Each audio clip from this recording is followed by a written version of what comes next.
دوستان عزیز سلام، این نشر نوبتی برنامه ترانسفر در عمل است و ما از ارتباط‌های انجام شده ترانسفری برایتان خواهیم گفت. نخست چون انانه از تغییرات‌های کادری در فوتبال وطن آغاز می‌کنیم. نخست از آن خواهیم گفت که تیم حاصلاتی فرخار اوید امضاکنی شرطنامه با حسین نورماتوف اطلاع داد. قرارداد با بازیگر به طور رمزی 1 سال مهلت داشته. دیگر بازیگر رو نظرزاده می‌دانند که در موسم بعدی چی کار باید کرد. ولی گپی جدی‌تر البته از این توجه تیم نصف قرشی نسبت سابق بازیکن دسته خوجند عزیزبک حیطов میباشد. اشتراک بازیگر جوان در مشق‌های دسته جمعی این تیم و نتیجه های آن از تقدیر بعدی بازیگر خواهد گفت. این کار الکی تا حال به نتیجه است، ولی دقیقاً معلوم است که بازیگری ریگارتاداس فیروز قرایف به صف دسته خوجند پیوست و به مهلت 1 سال در بری رستم خوجایف خواهد بود. این ترانسفر معنای آن را دارد که بچه‌های وادی جمع شده فوتبال ملک خوجندیان را بعد آن بحران‌های گوش ناشنید آباد کردنی‌اند. همزمان اگر به آوازها یک مراتب دیگر برگردیم، سامانه‌های ایرانی باشند اوید توجه باشگاه پرسپولیس نسبت بازیکن دسته منتخب کشور و تیم استقلال همدانی کمالov می‌نویسند و اینجا نتیجه دقیق البته که بعد جام آسیا معلوم خواهد شد. درآمد گپ تیم ملی ما توانست در اولین اشتراک خویش در جام آسیا الکی راه خط تاریخی به مرحله پلی آف را صاحب شود. تنها همین را گفتن کفایه است که دیگر اینشتین هرچند در نشست‌های مطبوعاتی ساعت‌ها هم گپ زده باشد و دقیقه‌ها به همه سلام کند، کسی دیگر چیزی گفته نمی‌تواند. دسته روشنی کلوب باشد بعد نو کردن استادی مربیان همکنون و سابق فوتبالباز دسته‌های اودینزه، جنوا، العین و تیم ملی گانا الحسن مسعودو به سازش رسیده است. بازیکن 31 ساله میتواند در موسم نوین در کلوب آرینا شانه پهن نماید. همچنین بازیگر تیم اسخاتک از پلیس اپتونی در این بانک بیزار شده است به تیم روشنی کلوب پیوسته نیست. نسبت بختیار ظریفov همزمان یکی از دسته‌های هندوستان نیز چشم دوخته است و خلاص که دلها کار شدنش ممکن است. گپ اخیر اطراف جایگزینی کادری فوتبالی تاجیکان البته بازگشت دیگر پاره متخصص ازبکستانی نومان حسنov به تیم استراوشن است. باید یادآور شد که محض همین مربی بود که بار اخیر استراوشن به لیگ یکم گسیل کرده شد و قریب که خوجند را هم موسم قبلی به لیگ پایانی می‌برد. ولی بر زمین مخلصان سرشمار استراوشن داروهای عصب آرام کنک ولیدول و والریانکا زیاد ذخیره کردند که راهبریت دسته ناچار به نومان حسنov کارو باز هم باور کرد. سخنهای نخست برنامه امروز اطراف ترانسفرهای خارجی آنند که منچستر یونایتد الکی بر روان کردن سیمین بازیگر خویش موفق شد ولی تا حال کسی را خریداری نمی کند. این نوبت دفاعگر آلوارو فرناندز کاررراس به اجاره به بنفیکا روان کرده شد و در صورت ناآمدی کار پرتغالیان حقوق هم دارند که با بازیگر بر عوض 6 میلیون یورو شرطنامه به امضا رسانند. 6 میلیون هم به خاطر پوشیدن پیراهن تاریخی امیو است. اگر فرناندز در امیو اقلاً یگان عملی نتیجه بخش نشان میداد ممکن ارزش به 10 میلیون هم میرسید، ولی متاسفانه در منچستر تنها نام بازیگر در روی خط معاش گیرندگان بود و خلاص. این هم بازیگری است که نیمه اول موسم را در گرانادا گذرانیده بود. بر زمین 6 میلیونی گفتگی منچستر یونایتد میتواند از فروش بهره دفاعگری 20 ساله باز 50% پول را به دست دارد. فرناندز اصلا دستپرور ریال مادرید بوده به امیو سال 2020 آمد و تنها در تیم‌های نورسان و جوانان برآمد میکرد. بهره برآمدن در صف اساسی گفت روسا تنخاک برایش خود نمیداد.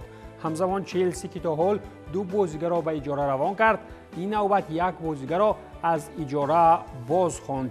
این هم چه زر کزده‌ای از لستر می باشد که بهترین بازیگر جام جهان U20 است و در قیاس به دیگر مفتخوران اجاره‌ای 22 بازی در چمپیونشیپ گذرانیده است.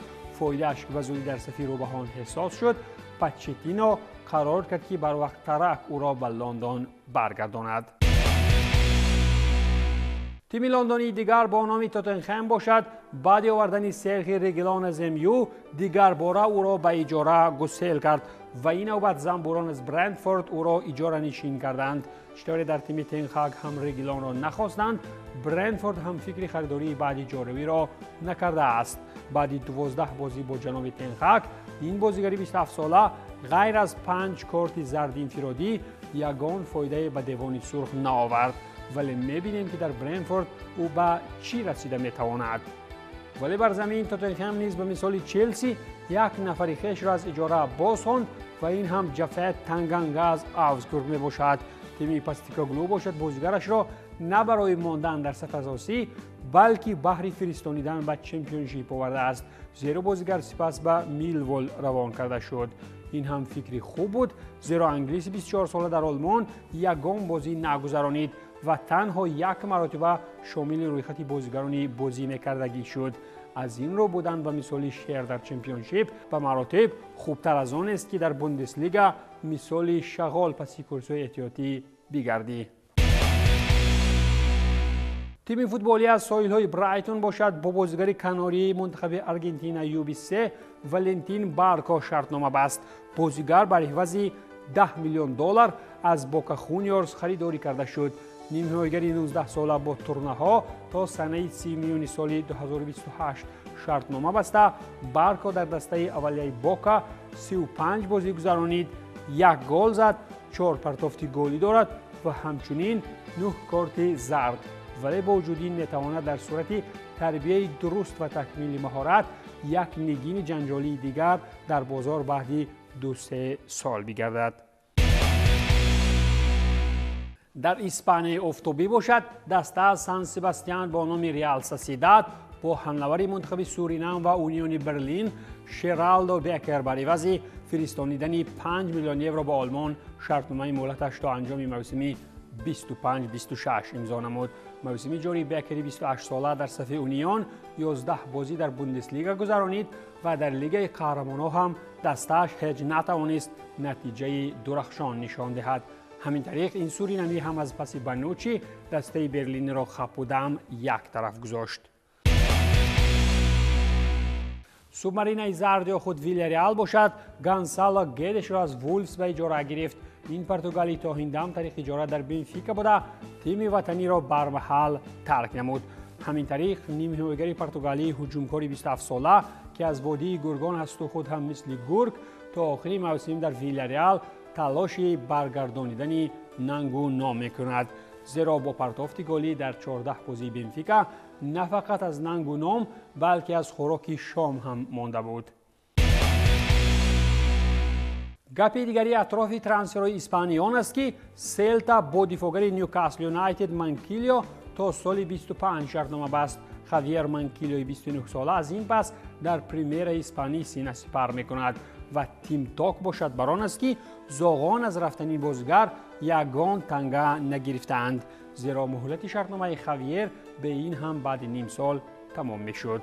موسم جاری مانکیلیو به میدان نآمد و موسم قبلی باشد خیلی که شد که 4 مرتبه شامل میدان شد. از جانب دیگر برای نیوکاسل رفتن بازیگر بهتر از بودن او در دست گردید، زیرا به فایده بودنش چی در کار.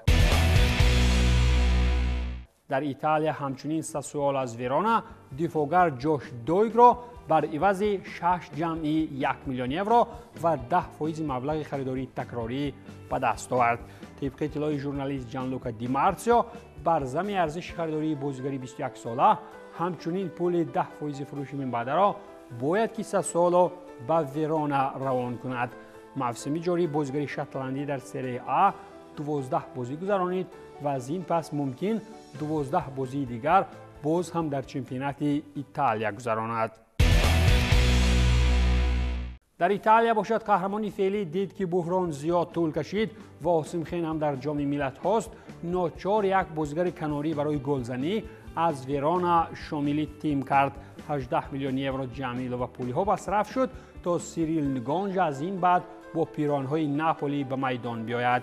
با قول توتو ناپولی فوتبال بازی 23 ساله در سفیر پارتنپی ها رقمی 26 گرفته بر ضمن 18 میلیون یورو به ویرونا همچنین چند تنگه دیگر برای فعالی بازیگر نیز باید شامل کارت بانکی شوند.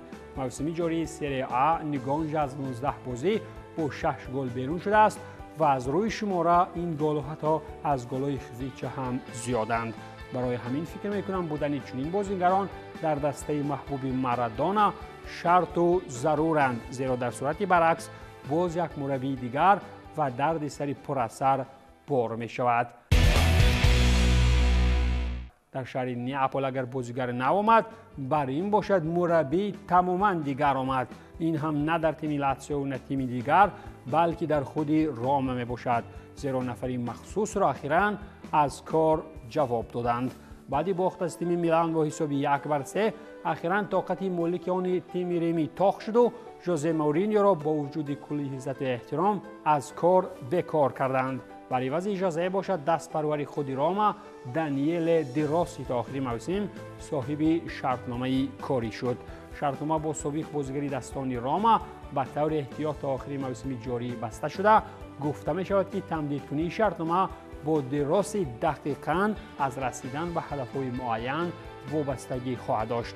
اگر اندکی به ترجمه حالی مربی دانیل نظر کنیم، ماه مارس سال 21 شامل ستاد مربیان رابرتو مانچینی در منتخب ایتالیا شده بود و تابستان همان سال ایتالیا غالب یورو 2020 گردید. سپس دیروسی مربی اسپال شد و این تیم را از ماه اکتبر سال 22 تا فوریه سال 23 تمرین میداد. روما باشد بعد از هزینه نهم با مورینیو و کمبود 5 گل از هزینه چهارم الکی در اولین بازی دیروسی چون مربی ورونا را شکست داد. این بود پایان برنامه ترانسفر در عمل. تنسیت و پولدار باشید.